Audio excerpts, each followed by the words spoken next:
Menurut Al-Quran, iblis adalah makhluk gaib ciptaan Allah SWT yang tidak kasat mata, bersama dengan setan dan jin. Iblis awalnya adalah penjaga surga selama 40.000 tahun. Iblis dapat mendengar kabar dari langit, namun kini dilarang mencuri informasi dari langit. Riwayat asal pada zaman dahulu, kala beribu-ribu tahun sebelum ada manusia, sudah ada makhluk yang mendiami dunia ini. Makhluk ini jin namanya. Mereka berjenis lelaki dan perempuan, mereka ada yang beragama, dan ada juga yang tidak. Mereka diwajibkan juga beribadat kepada Allah SWT, seperti firman Allah SWT. Tidak aku ciptakan jin dan manusia, kecuali untuk beribadah kepadaku. Maka untuk lebih jelasnya, silahkan membaca surat Al-Jin di dalam Al-Quran, yaitu surat yang ke-72, juz yang ke-29. Dalam surat itu, menceritakan tentang jin dan keadaannya. Diceritakan di dalam riwayat, di antara keturunan jin yang bernama Izazil, dialah yang paling taat kepada Allah. Jin-jin itu umurnya sangat panjang, bisa mencapai puluhan ribu tahun. Demikian keadaan Izazil di bumi, ia beribadah kepada Allah 1000 tahun kemudian, setelah itu atas permohonannya kepada Allah dipindahkan ia beribadat di langit. Maka langit pertama ini, ia beribadat sampai 1000 tahun, kemudian pindah lagi ke langit yang kedua. Di langit ini ia beribadat 1000 tahun, kemudian pindah ke langit ke yang ketiga. Di sini ia beribadat 1000 tahun, dan seterusnya sampai ke langit yang ketujuh. Maka dengan karunia Tuhan, dinaiki pangkatnya, mendapat kehormatan Al-Muqarrabun.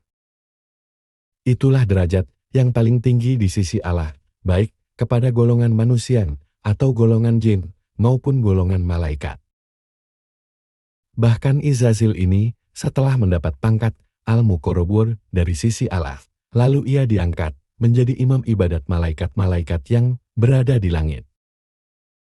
Pada suatu masa Allah memanggil berkumpul semua malaikat untuk sujud kepada Adam. Yang mana sujud kepadanya bukanlah sujud untuk menyembah Adam, tetapi sujud itu adalah sujud sebagai penghormatan terhadap Adam. Sesuai kedudukan Adam yang akan menjadi khalifah Tuhan di dunia.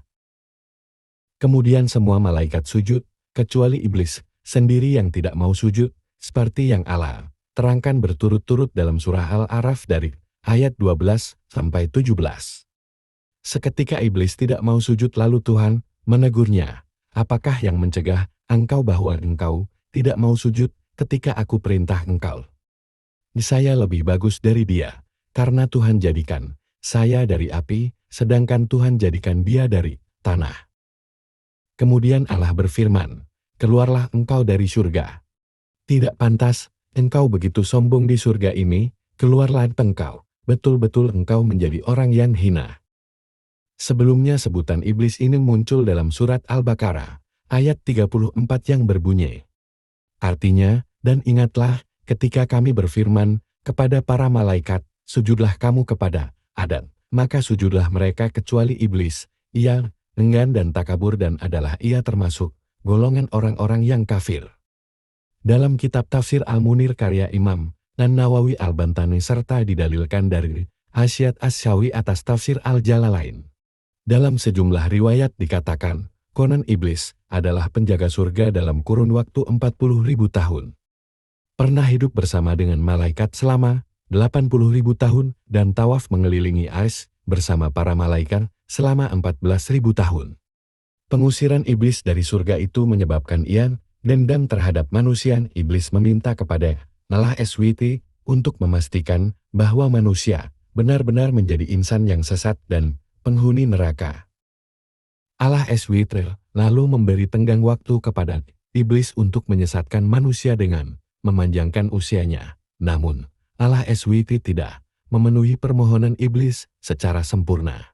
Kala itu, iblis meminta agar tidak dimatikan sampai hari berbangkit, tetapi Allah SWT hanya memberi waktu hidup bagi mereka hingga kiamat datang. Dengan demikian, ketika kiamat berlangsung, iblis juga mengalami kematian sebagaimana berlaku pada seluruh makhluk ciptaan Allah SWT. Pada surat Al-Hijr ayat 36 sampai 38, Allah Subhanahu wa Ta'ala berfirman, Artinya, Iblis berkata, "Wahai Tuhanku, tangguhkanlah usiaku sampai hari mereka manusia dibangkitkan." Allah berfirman, "Sesungguhnya kamu termasuk golongan yang ditangguhkan sampai hari yang telah ditentukan waktunya kiamat." Walau iblis mendapatkan kesempatan menggoda anak manusia hingga hari kiamat, Allah SWT memberikan penawarnya, yaitu dengan menjaga konsistensi bertobat nasuha, seperti penegasan dalam surat Al-Baqarah ayat 160. Artinya, kecuali mereka yang telah tobat dan mengadakan perbaikan dan menerangkan kebenaran, maka terhadap mereka itulah aku menerima tobatnya, dan akulah yang maha menerima tobat lagi maha penyayang. Begitulah kisah singkat dari permulaan iblis sampai ia dikeluarkan dari surga.